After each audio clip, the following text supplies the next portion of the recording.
Namaste and welcome back to another episode of The Sapient. Today we have yet another guest, and today's guest is probably more polished and she is just like an awesome person from just her bio. So, welcome, Melissa. Oh, thank you. I'm happy to be here. So, how are you today? I'm doing really good.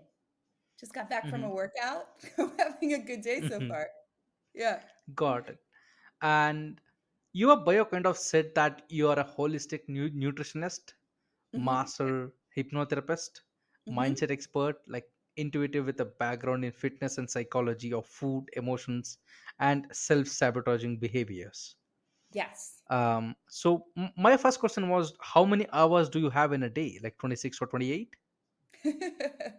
um, no, I've just been doing this for a really long time. And when I started, they didn't have holistic health wasn't really a thing. I had to find I went to, well, now it's the largest holistic nutrition school in the world, the Integrative Institute for Nutrition. But when I went, they still had live classes, and we had to do Mm-hmm. classes in Lincoln Center in New York City.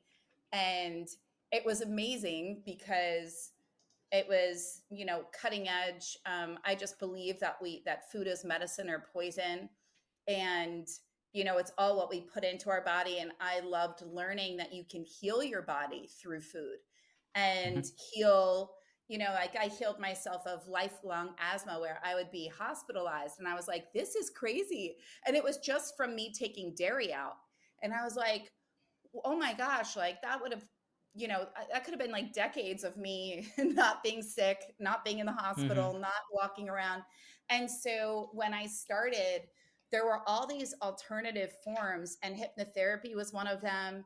Mm-hmm. I didn't, I believe we're all intuitive, but I didn't realize all the kind of abilities that I had at a very young age that I didn't really know what to do with. I didn't know what an empath was. I didn't understand being highly sensitive. Like there was so much, and I just became voracious. And I Mm-hmm. wanted to learn about all of it. And then I wanted to help as many people as possible. So I just kept getting credentials and educating, and then doing my best to live in integrity with what I was Mm-hmm. learning and what I was telling people to do. Mm-hmm. And then, you're doing the podcast game. Like when you start doing something, Mm-hmm. I mean, that's the biggest, uh, that's when you have to look at all your own limiting beliefs, Mm-hmm. everything that, when you tell people, hey, in order to do this, you need to do this. You need to do it too, or else you're just, Yes. you're, or else it's not, like you feel it, like you're like, oh my God, I'm Mm-hmm. not doing the thing, So your clients mirror everything about you. So, Mm-hmm. and that was another thing that I loved and became obsessed with, and I still am, is learning about energy and energy work, and that everything is a mirror of you. Everyone is mirroring you, every experiencing you're having. And Mm-hmm. so that changed the game for me with everything, because I was like, oh, I'm creating this. This, like, life is truly like the Matrix. What Mm-hmm. do I want it to look like? How do I want it to feel? And my job is to align to that each day, Mm-hmm. and then do my best to help the human, just to help as many people with what I'm learning, if it Mm-hmm. resonates with them. Mm-hmm. Got it. Because out of your impressive bio, the most interesting part was the last one where you said self-sabotaging behavior, Yeah. and that is like so common with artists and creative people. Oh yeah. Because I come across like bunch of people who say, how easy it is to like do a podcast. I'm like, yeah, I know because I'm doing that. But if you think it's so easy, why don't you pick up a mic and start hit record, right? Yeah. And because I want to talk to you more about that perspective, because everybody thinks that a certain thing is easy. um like an artist, like a painter, any creative task is so easy, but so less or so few people do that. Oh my God. So I also am an actress. And I started later in life. And that was a childhood dream that I didn't allow myself. I just didn't think that could happen for me. Like, Mm-hmm. I'm 45. I feel like I'm 25, but I'm 45. Mm-hmm. And I, the fear, like Ganesh, it was Mm-hmm. insane. Like, it was paralyzing. It was truly, and I teach this. And Mm-hmm. you could look at me and people would go, but you did a TED talk and you have a podcast and you've written books. Yeah. But for some reason, like that stuff, yes, it Mm-hmm. scared me, but I was also it didn't hold the same weight because it wasn't like my dream. Like for Mm-hmm. some reason I had put, and I feel like creatives can do this because we have such self Yeah. we have Yes. so much, and we're our own worst critic. That's why I love that Mm-hmm. book by Julia Cameron. I don't know if you ever did it, called The Artist's Way. Mm-hmm. I just heard It's of it. I never read it. Yeah. Oh my gosh, Ganesh, it's so good. But and it does these like daily practices, but I didn't allow myself. So I am by human design, I'm a generator. And Mm-hmm. so I have this very practical, high achieving, perfectionist drive in me. And then I Mm-hmm. also have this, I write poetry. I love acting. Mm-hmm. I write creative stories. I'm writing a children's book right now. Like I am very very over analytical, and I love geeking out on philosophy and metaphysical, and I can over analyze Mm-hmm. myself in any situation to death. Right? Like I Mm-hmm. could go down Yeah. that spiral so fast. And Mm-hmm. my inner critic, I mean, that's why I do the work that I do, because my inner critic was like paralyzing. Mm-hmm. And but to speak to your point, so when I realized, so I had cancer back in Mm-hmm. 2017, and the first time I had surgery, and then I was told that it came back, and Mm-hmm. I healed myself through like my mind and hypnosis. But I also did something that I share often, which is like, if your mind has the power to make you sick, your Mm-hmm. mind has the power to heal you. Yes. Yes. Definitely. And I had to really believe. And I got Mm-hmm. to like I mean, I'm not gonna lie, when my doctor said like you need to have another surgery and like and I think you need to move home, and like I was like, what? And Mm-hmm. I fell to my knees, and I was pursuing my dream. I was up in LA like doing acting, and I left San Diego, and Mm-hmm. I'm like, okay. And I dropped to my knees and I said, God, like what more do you want me to do? Like Mm-hmm. I'm pursuing a dream that scares living shit out of me. I have uprooted my home. I just rented my home, and I'm Mm-hmm. now up in LA moving into another home that apparently isn't ready. And on the way here, my doctor calls me and has me pull over to tell me that cancer came back. Is this a joke? Like Yeah. I don't understand what you want me to do as a human being. Like Mm-hmm. I'm sharing with the world like all the messages that I receive. Like Mm-hmm. I'm really trying to do what my creative calling is, which I believe is my Mm-hmm. soul's calling. And I'm doing the thing. Like what is wrong with you? And I Yeah. had to actually confront my own religious beliefs around like if God, like if I believe that God's unconditional love, then this isn't God. Mm-hmm. Like what is my belief here? And Yeah. so I said, I have no room for illness in my body. Mm-hmm. I'm done. Like I gave 3 years to this illness. I'm not Mm-hmm. wasting another minute of my life. F Mm-hmm. you, cancer, excuse my French. And I was like, That's okay. Mm-hmm. and I'm like, I'm done. And I spent the Mm-hmm. next 8 weeks, and I didn't talk to anybody that wouldn't subscribe to my belief that I was healed. I did self hypnosis. I prayed, and I spent those 8 weeks living my best life and Mm-hmm. having a blast and living as if nothing was wrong. And I did not give airtime to anything that was there. And when I went back and I had a scan, they couldn't find it. Mm-hmm. And from that point, so I shared all of that because the I find the things that like you were talking about with podcasting, it's like Mm-hmm. people doing, I find the things that are the biggest game changers in our life, the things Mm-hmm. that are, that would, if we want to put things in faith-based terms of like the egos, the, like, I don't want to say the Mm-hmm. devil, but like it's any separation from self, right? Mm-hmm. Yeah. And from the limitless being that we truly are, then Mm-hmm. those big fears, those things that Mm-hmm. we resist, especially as creatives, are the things that are going to bring us the greatest amount of change. And they're going to feel like you're moving through quicksand. Yep. Does that make Yeah, that makes sense because you are an expert in the matter, sense? and I am similar to a chimp in that matter. Like, because I have just started like my journey, or like outlook into psychology and all these things. I'm currently reading uh, Games People Play, Oh, that's a good one. the book. Yeah, and that's like, and that's a heavy lifting for me because I'm just starting in Yeah. this particular field. And I, like, because I was always interested, and here is like what I feel like, because I have been doing this for some time. Like, Melissa, like 40 plus percent of podcasts stop posting after 25 episodes. Hmm. And do you think that is so reflective of our ideology, that I have to be the best at what I do from day one?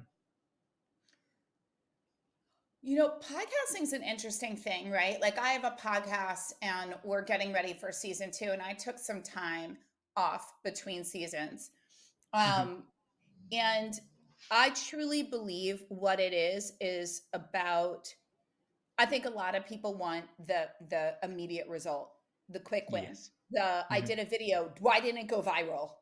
Like, Hmm. Oh I my god, decided yes. I'm going to put a program out into the world. Nobody bought. Hmm. Okay, I need to Yeah. go to a something else now. Clearly I failed. It's like, as much as we want these giant wins, we're such an Hmm. instant gratification, at least in the United States. We are so into what is the magic pill that's going to get me there. Like every influencer online, as somebody that's Hmm. been doing this for 15 years, is like, I made $300,000 in my first 30 days. And they're standing in front of Yeah. like a mansion and a car that they Yes. rented Yes. in LA. And you're like, I mean, that's the thing with social is, I'm not saying there are some people that have done that. And I think it's Hmm. incredible. And there's a lot of people that are manufacturing. And so I will say, you have to caution yourself. If your feed makes you feel bad about yourself, you're in the wrong. You've got to change your feed or get offline. But getting back to the podcasting, I think a part of it is the magic pill, and I also think people aren't in it for the long game. I think you have to Yes. recognize podcasting is not going to make you money right away. Just like YouTube Definitely. is not going to make you money right away. You can Hmm. you can have a million videos and do 5 videos a day, but if you're not getting watch time, you won't get monetized. Yeah. Like it's Hmm. just, and so there's a great guy, Alex Hermosi. He's an entrepreneur that's now, I think he's worth like hundreds of millions of dollars. But Hmm. anyway, he started off not. Clearly, everybody starts from not. And he always said, he's like, I signed up with YouTube and I hired a company and I said, put a plan together and let's reconvene in a year. And then we Hmm. can make some tweaks. And the company said to him, like, we've never had anybody. Everybody wants instant results. And I think with Yes. podcasting, people don't realize, because I've had clients that go, I want to start a podcast, I've got a message. And then they realize it's work. And I Yeah. think that podcasting too, just like when people tell me, Melissa, I want to do what you do. No one thinks Hmm. of the behind the scenes. I manage team. I have to look at billing. Yeah. We have to you have to hire people, let people go. You have to really manage your time. Like, I mean, you're constantly looking at yourself. You have to put yourself Hmm. out. You're always uncomfortable. Yes. So people look and they're like, I just want to be on video. It's like, but like, Yeah. so I think when people look at the cost and the Hmm. commitment, Yeah. and that it's not an immediate and it's not as glamorous. Like, Mm-hmm. I think that they're like, okay, next. And so I think you really have to go, I'm in it for the long game and I'm in it for the Mm-hmm. impact and for who I'm going to Yeah. become, because that's what life is about. Like, if we Mm-hmm. all got the thing we wanted right away, we Yes. wouldn't have any chapters in our book of life. It would be like page Mm-hmm. one, you're done. Yes, Right? exactly. Yes. I mean, those books would be like visiting cards, if Right? that was the case. Yeah, Yeah. like I mean, you wouldn't actually change it all. Like the whole, our Uh-huh. souls came here to expand, to express, and to become something. That's our soul Mm-hmm. contract. That's why we Mm-hmm. have multiple lives here and like do all, I mean, I don't want to get into anything that Mm-hmm. crosses any religious beliefs. But like, you said I could say anything, so Melissa, trust me, like you could say anything on air. You could use all bad words, like fuck, shit, whatever you want to say. It's totally fine. yeah, I We here. actually Mhm. what? Yeah, you I'm were saying I'm something. actually not somebody that curses a lot. Hence, I said "f Mhm. you" and then I said "excuse the French." I don't know why I'm blaming the French for curse words, Yeah. and I didn't even fully say a curse word. So that's something I don't know. Yeah, Yeah, that's okay. Because a lot of people, like hop on the podcast and they want to talk about things, and as you said, they have a message to deliver, right? yeah. But just around like 30-minute or 35-minute mark, their message starts to dry out, um, What are you because trying they to say, don't. Dinesh? Are you trying to say it's time to go? No, I'm just giving an example of like people, around like 35-minute mark, they're like, you can see that substance is drying out, and they don't have much to offer. Oh well, if And you want me to stop talking, I will. But I could keep going. We could just sit here all please day. keep going, please, please, please do that. I highly encourage that, actually. um because I have dealt with a lot of, how can I put it, like non-ready people, like who are not yet ready for podcasting. Like as soon as that hit of record goes on, they become stagnant. Like they have incredible concepts to talk about, but they don't have that kind of confidence to carry it. And I feel like that comes from self-doubt, and also Yes. imposter kind of syndrome, where they think, okay, I don't deserve this. Yeah. So what is your take on that, like because you have been in this for so long? What's your take on that kind of like point of view, or let's say thought process? Okay, so that's a great question. There's a few things. One, let's be honest, like anytime you do something for the first time, if you're a novice at Mm-hmm. something, I mean, chances, okay, so if you're somebody that naturally loves speaking, like Mm-hmm. I've been a good, like I always loved speaking. Um, Mm-hmm. when I was younger, like it wasn't like stages never was my thing, but like I mean, I shared with you that I felt paralyzed about putting myself out in the Mm-hmm. role of I am an actor. Like I was like, am I Yeah. really? Like, and I felt imposter syndrome there. And so we can have different areas, and that's something that I teach. I teach. So in psychology, we have all these different roles that we play, Mm-hmm. right? Yeah. And those roles serve you. So I always say we're like Sybil. We have 99 different personalities. Some are Mm-hmm. identities that we created from childhood that really hurt us, right? A lot of Mm-hmm. limiting ones, like you're not an athlete, you were never good in school, you're not pretty enough, you're not smart enough, you're not athletic Mm-hmm. enough, you're not Yeah. this enough. And then there's other ones that really built up our sense of self worth. And they usually Mm-hmm. came from other people going, my God, you're so smart. Oh, you are so fast.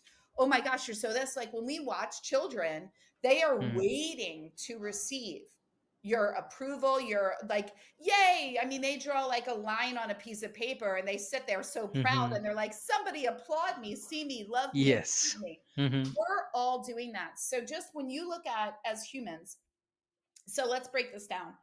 So our actual view of ourselves, our subconscious is Mm-hmm. formed from being in the womb, because believe it or not, we create our first view of self in the womb state. That's where conditioning, that's when we actually start to form and we will energetically, vibrationally feel what our mother is thinking. Mhm. She's carrying us. We have her Yeah. amniotic fluid. We are in, like, we are wrapped. If she is having doubts, any stress, we are Mhm. feeling it. We are picking up on it. Yeah. I had a client that came to me. She was about 35, and she's like, Melissa, I Mhm. feel like I'm insatiably hungry.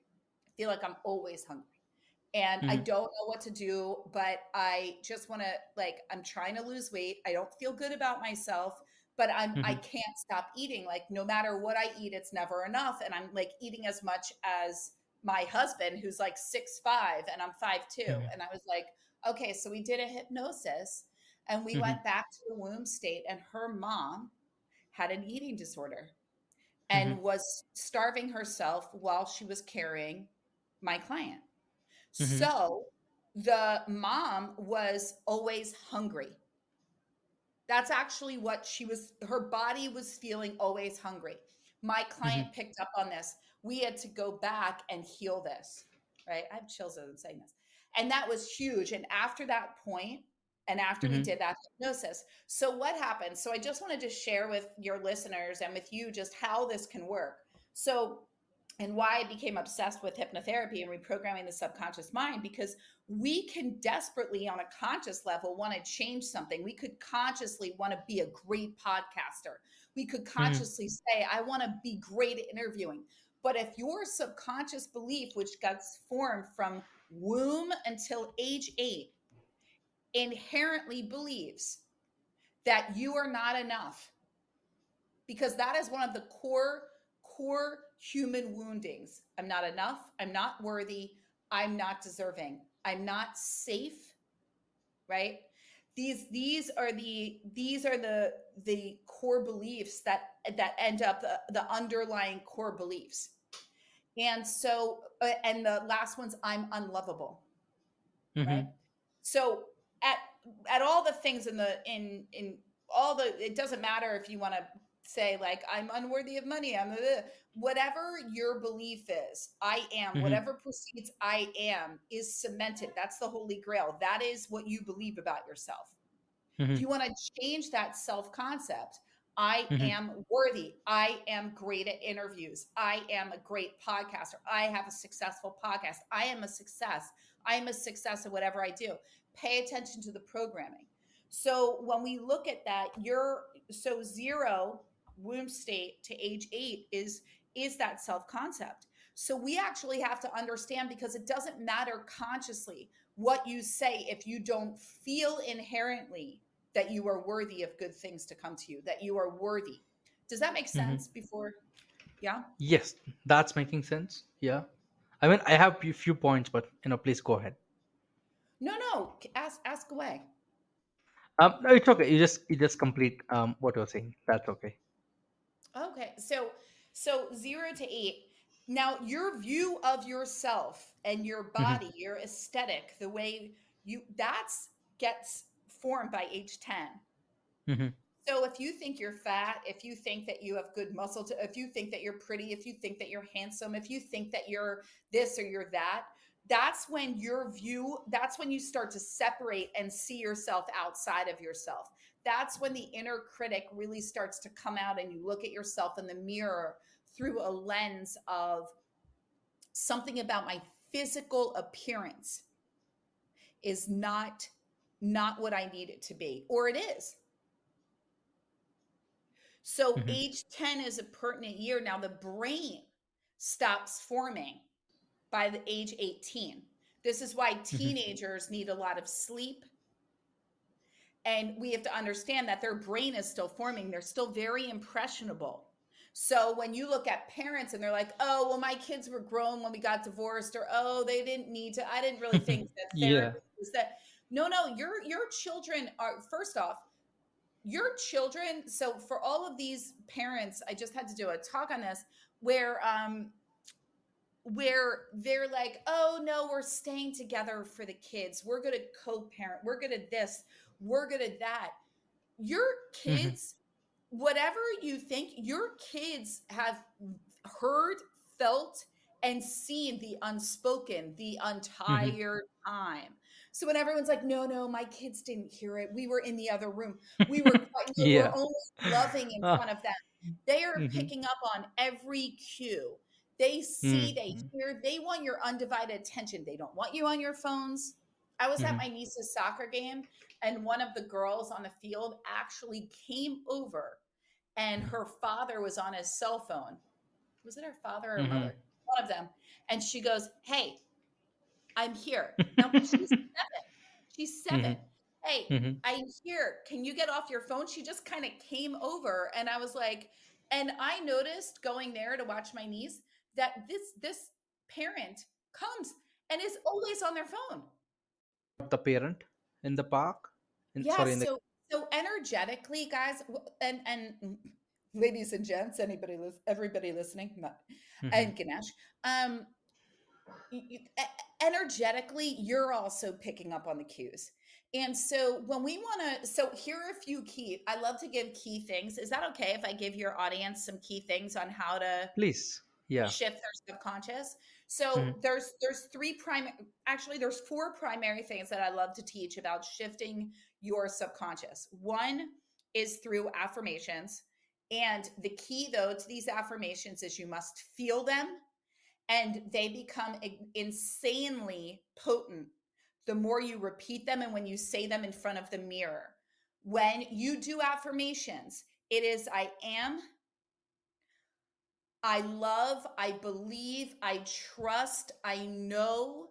But you are not, we never want to affirm something in the future tense. Remember, time is a construct that humans created. Time is linear. There is no time, just like there's no real money. We created money. We started printing paper, and then every country assigned a dollar value. But in truth, money is energy. It's based off of belief. Time is what you make it. If you ever feel crunched for time, notice your conversation around time. I never have enough time. Oh my God, I don't have enough time. I'm always so busy. I'm so busy. I'm so busy. It's crazy today. I don't have enough time. What time can I? You said to me in the beginning of this thing, of this interview, Melissa, how many hours do you have in a day? I mean, it's endless. I have as much time as I need, as I want. Mm-hmm. And I chunk my time and I make it work for me.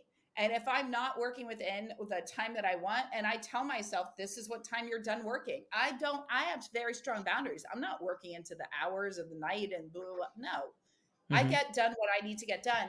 But so affirmations, you want to feel them, you want to say them in front of the mirror. If you don't feel them to be true, that's the work you need to do. Script. The second one is scripting. Script out the reality that you want in the I am, I have. It is done. Write out each day. Third is your inner conversations.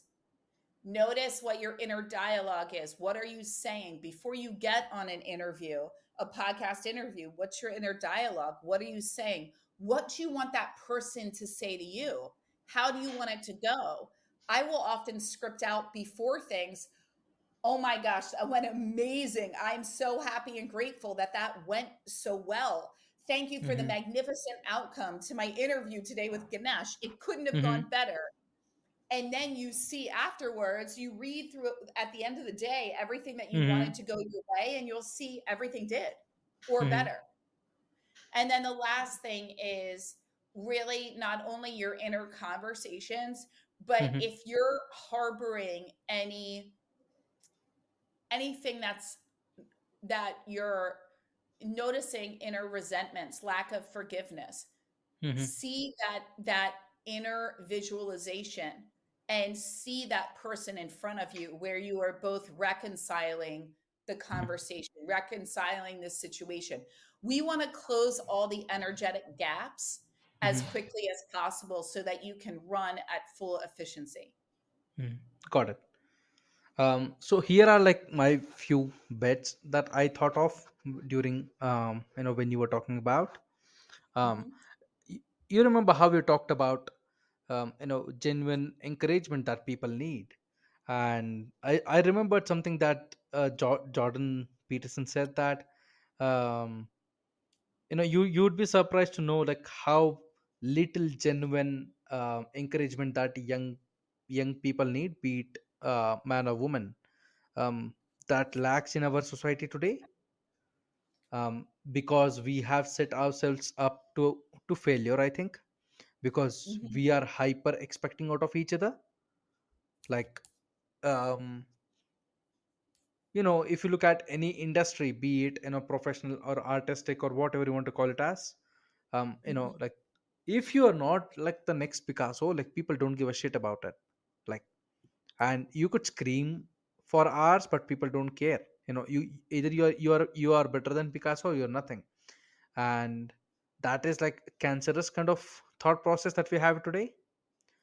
And my second follow-up question for you was, do you think that, this is just coming from a very pessimistic kind of point of view, but do you think that some stigmas or some bad thoughts that we as humans picked up when we were child, like when we were kids, do you think like that's kind of necessary for our survival?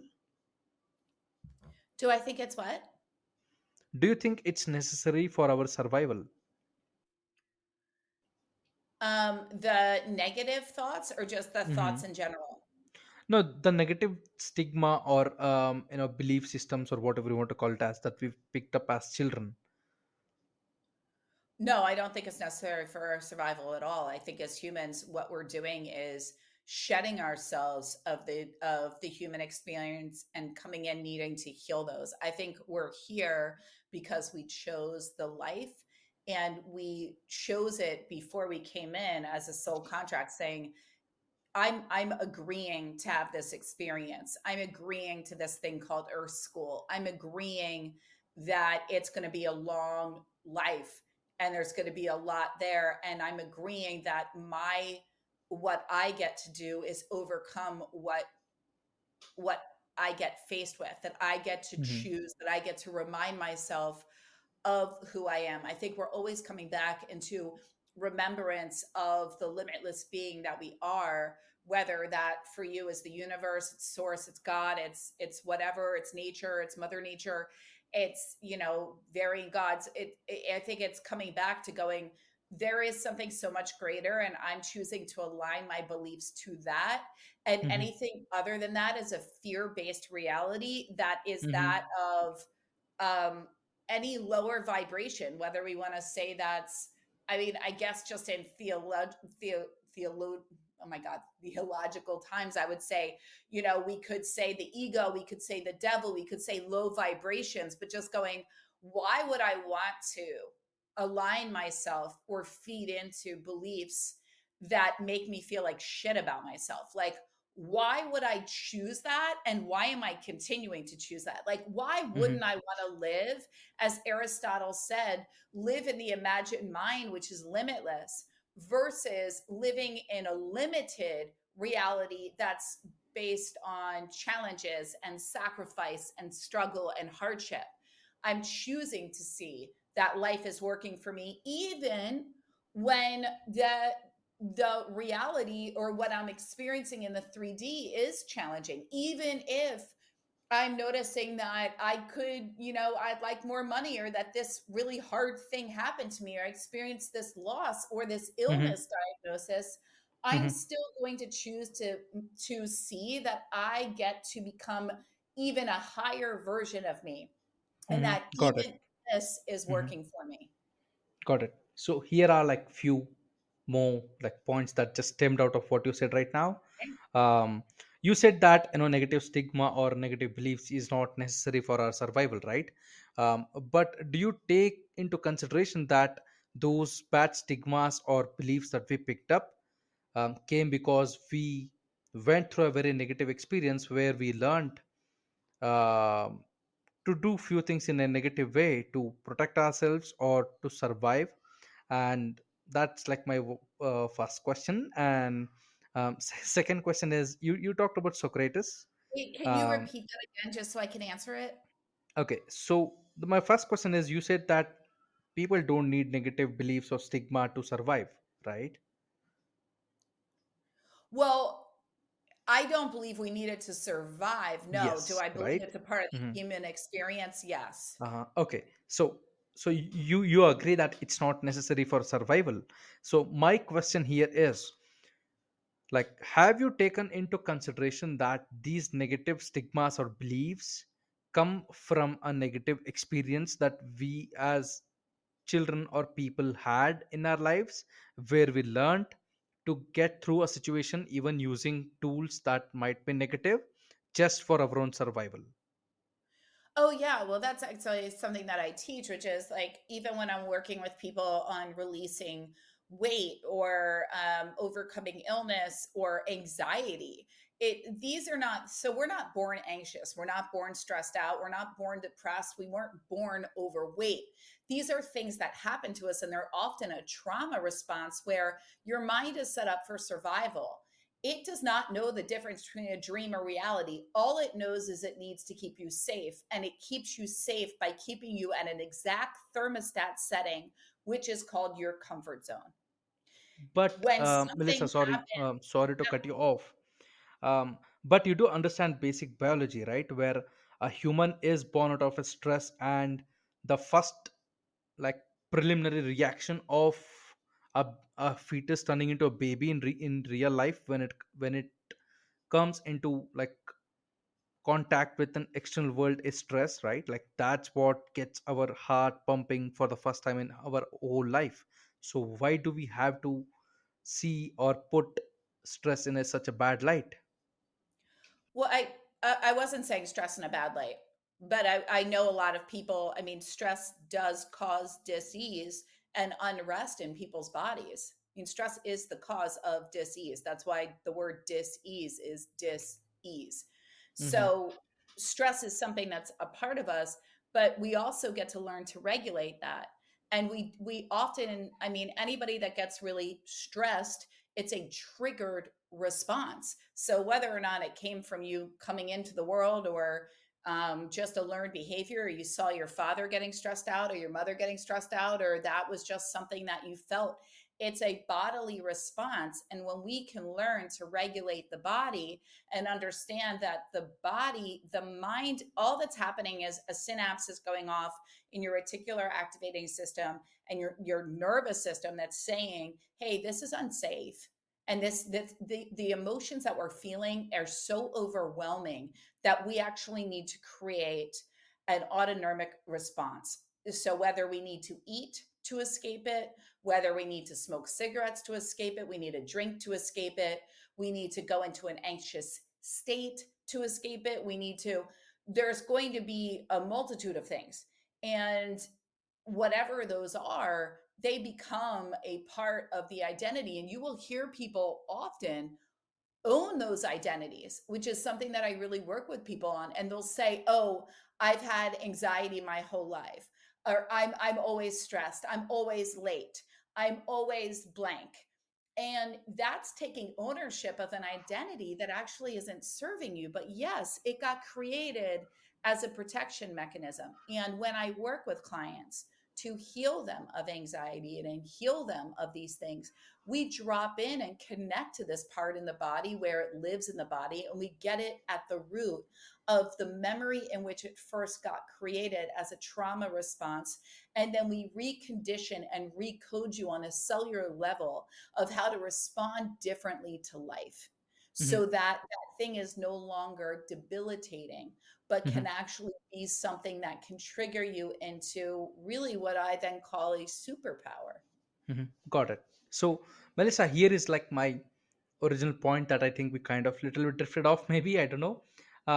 So my original point was, if all of the negative stigma or belief system or stress or whatever we want to term it as is bad, or it's not necessary for us to survive, right?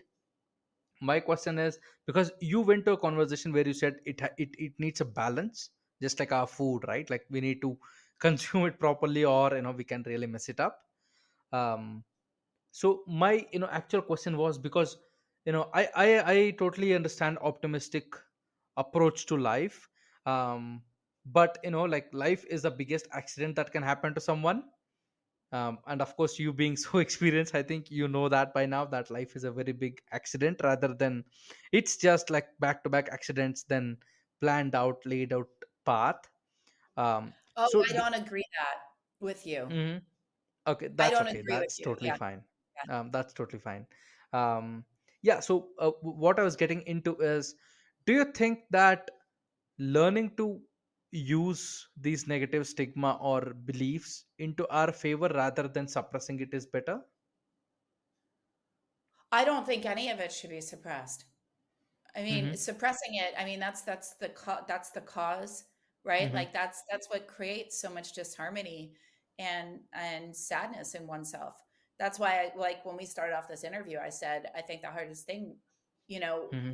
nobody wants to feel their feelings, not many Mm-hmm. people. And when you do, you have to feel them, and they're uncomfortable.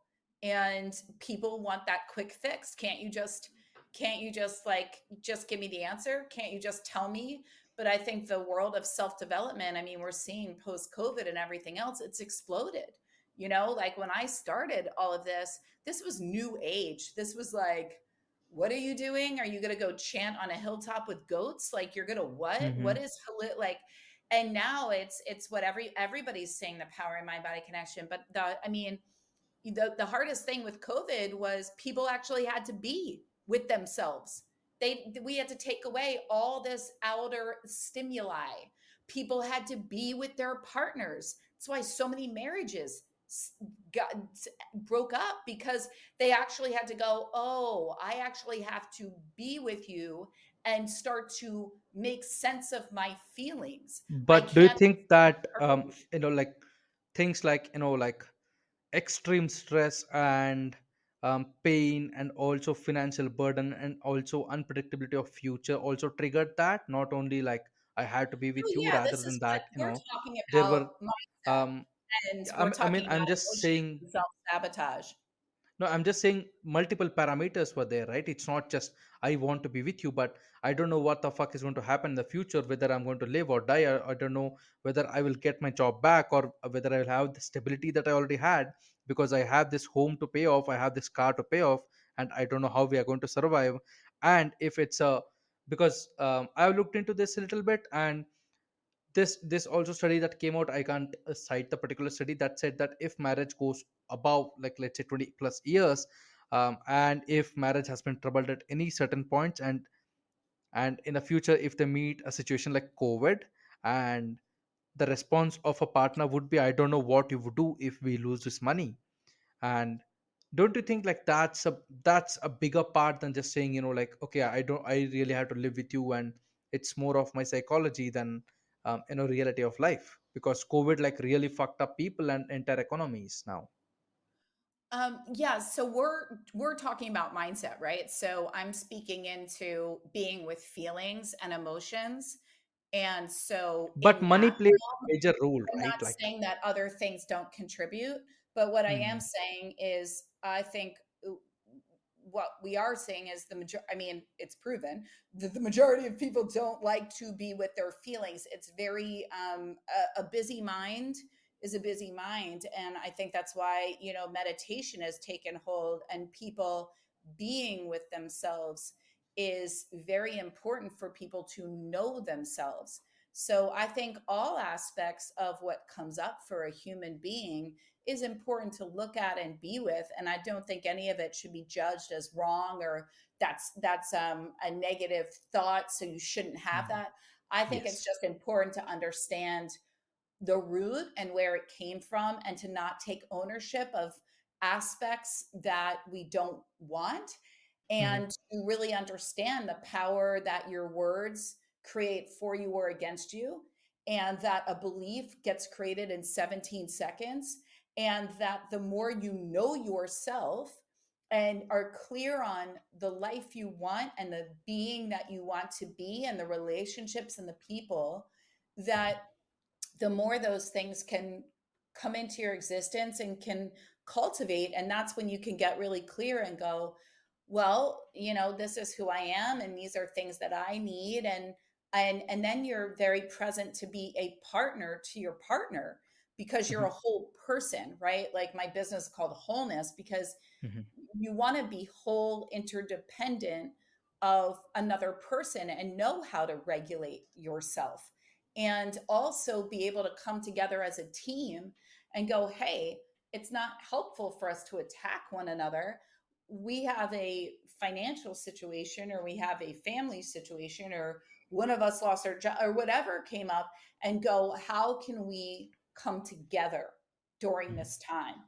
instead of attack, separate, numb out, or not work together? And I Mhm. think Got that's it. the message that I'm sharing. Mhm. Got it. And because I am a man and I can only like present the man's point of view, um, because I have like really worked with psychologists for years. Like I don't want to name names, but um, you know what I have understood kind of is this is just my follow up question, that you said that like people need to be more emotional and more touch with themselves, right? And I feel like the biggest reason that people And give is to be with themselves, to Mhm. like to not run from the things that are uncomfortable. Yeah. So the reason is men who are married like have really hard time expressing themselves, Mhm. because the biggest reason that I have seen is they feel very vulnerable, like people can really take advantage of me, and people can mess me up if Mhm. I am like very candid with them about how I feel and what I feel, and if I express that. And in Yeah. today's world we see a lot of these psychologists who say it's okay to cry and all these things. And I absolutely, like, I want to be open. I don't know what's your point of view, but I absolutely hate it, because you are putting that particular person in a sticky and a very asshole of a position where he cannot recover from that ever, because he's going to be labeled and just messed with. So what should kind of take on it, because there have been multiple surveys where women have agreed that they would prefer a man who is open about his emotions but not necessarily display them all the time. And uh, I think 63% of women said that it was seen as a weakness rather than a strength. So like, what's your take on it? Oh, I think I mean, I grew up with men emotionally expressing themselves that were also alpha males, but they were in touch with their emotions. I would see my dad cry, and I loved it. And he's very much an alpha man.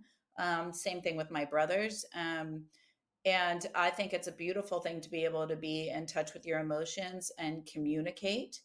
I think that I think there, in the past, what I found with feminine and masculine energy in the preceding years before COVID was there were a lot of women in the workplace that were taking on a very masculine energy, and almost like a we don't need a man. And I think men were going, I don't know what women want anymore. Like, do you like, I'm afraid to offer to pick your bag up or to carry something for you because like all these women are like, I can do it myself. And I think there's hopefully what I feel is that roles are starting to go back to women being an understanding the power and the beauty and the feminine energy and dropping into that and allowing their man to hold space, and be a partner and a provider, and that men too are being that. So I personally, I mean, I think a man that knows how he feels and can express that, I think that's sexy. I think that's amazing. And I think that should be well received. I do know there was also, even my time in California, I would end up doing events and speaking with a lot of women going like, where are the men? Like, I feel like I keep coming across men that are more effeminate. And like I said, I think that there's a new way for men and women to operate in the world and be dropped into a receptive energy for both parties and an openness, that I think was really confusing for a while, personally. That's what I saw a Mhm. lot. And I think a man that can communicate, I think that that's a beautiful thing. And I think it should be celebrated and invited in personally. Mhm. Yeah. I kind of like drift away from that belief somewhat, because I have seen people getting targeted and, like named and attacked because, they express themselves. So yeah, of course, like every human needs to express themselves, but they also have to be very careful. I feel like, because, just like things like, like the things that are mentioned in, like games people play and all these other books, that humans are willing to take advantage out of each other when it suits them. Hmm. What's your kind of take on it? Because I feel like, like too much positivity in life is also like cancerous. It's like very damn bad. I know I should not use the word cancerous, but it just came out, sorry. um Okay. it's very like dangerous, too much positiveness, because it just exposes you, exposes a person to certain situations where they might, be at a disadvantage. Okay. Wait, I didn't fully get the question. So my question is, it's like a two-parted question. One is, men who express themselves like a bit too much, let's say, like who are very honest about how they Hmm. feel, and if they express certain emotions that are supposed to be private, they get targeted, they get named, and they get taken advantage of. It might be in a corporate life or even in personal life sometimes, or in just in a familial situation. um, that's my one question, like how do you feel about it? And second thing is, do you think like too much positiveness, just being optimistic all the time, is also kind of dangerous to a person, because it puts them in a very tricky situations? So I'll answer the second one first. I don't think people should be. I think that's spiritual bypassing. I don't think that you need to be happy all the time. I think it is a choice. I think that's a great book. Happiness is a choice, because it is. And I think, we look at the Buddha. The Buddha sat in meditation with a smile on his face until he felt the smile, and felt the joy. I think it's important, as I've said, I think we need to feel our feelings. I don't think you need to live in your feelings. I always tell people, I don't believe you need to do 10,000 years of therapy in order to become who you want to be or have the life that you want. I Hmm. believe you get to look at what's there and you get to really just go, like it's almost like taking the trash out, like or like sorting dirty laundry and going, okay, what do I want to wash and Hmm. what am I just going to get rid of, or like decluttering your brain. I keep giving all these analogies, but like it's like, do I want to keep these? Do I like the way this fits? Do I like the way this feels? Okay, great. The rest I'm ready to throw out. I don't need it anymore. Maybe it served me at one point in time, but I don't want it. But we have to look at it. You can't just put it in a closet, or it's just going to mound up into an endless giant closet of clutter where you won't be able to find anything. So in Hmm. order to know your truth, we have to you have to look at it and then try it on and see, is this still right for me? Hmm. Now, when you said about the other thing about communication, I think on both sides, for men and women, the allowance and the openness for the other person to show who they are, I believe that's what we all want. I think we all want somebody to see us and accept us and love us for who we are. And I think that that is the greatest gift that you can give another human being. I always tell my clients, what would it be like for your family members, for your friends, for street, like for people that you've had encounters with, if you just gave them a clean slate? If you just went in like you're meeting them for the first time, you weren't seeing your cousins or your siblings or your parents with all the garbage of years past or colleagues, but instead you went in and saw them with fresh, unconditionally loving eyes of, I get to meet you. I get to give you the gift of my energy. I get to learn from you. I get to see that you are a mirror of me. And I get to just pour into you and love you and experience you this way, as who you are today, not who you've been, not what I've previously believed you to be. And I think if we all did that for one another, it would be a beautiful place to be. Yeah, And that's that's how I a, will end our video, our yeah, interview today. that certainly sounds like a utopia that seems hard to achieve, I would say. um, I don't because know. My just the way. clients do it and it's a game changer for them. I would invite everybody here to try it. Try it around the holidays. Try it Mhm, when you leave your house today. Just be kind. Just be kind and assume the best of people and the same for yourself and watch what comes back because it will mhm. feel magical. Got it. Thank you so much for today, Ganesh. I appreciate Thank it. you. I know I just wanted to like take the last point and say, like, because just looking at your profile, I feel like, you have accomplished and you have seen lot more shit than other people, or just people in average. So kind of thank you for that, because you bring that kind of point of view that is kind of like different. So yeah, thank you so much for taking your time and being on the show, first of all. Oh my gosh. Well, thank you so much for having me. I know this was awesome. This hour went by so fast. Yeah, our was very quick. And to my audience, thank you guys so much for supporting us throughout this. And Melissa's website will be in the episode description. Please click on it, and she has a variety of things that she has to offer. She can offer. And I will let Melissa herself, like, tell you what it is. Oh my gosh. So my website is Melissa Kathryn. So I spelled my last name's a little different, Melissa Kathryn. When you go there, you'll immediately get my miracle mindset hypnosis completely free. I'd love for you to follow me on YouTube at Melissa Kathryn Wholeness. Check out my Wholeness podcast on iTunes, Spotify.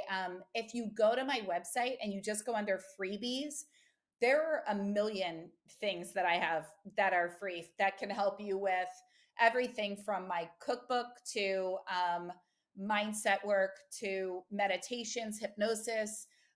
So I really just want to be of service and help people. If you enjoyed this, follow me, DM me, let me know what spoke to you the most on Instagram at Melissa period Kathryn. And just thank you. Thank you for this opportunity and sharing and just sharing this time and space with me.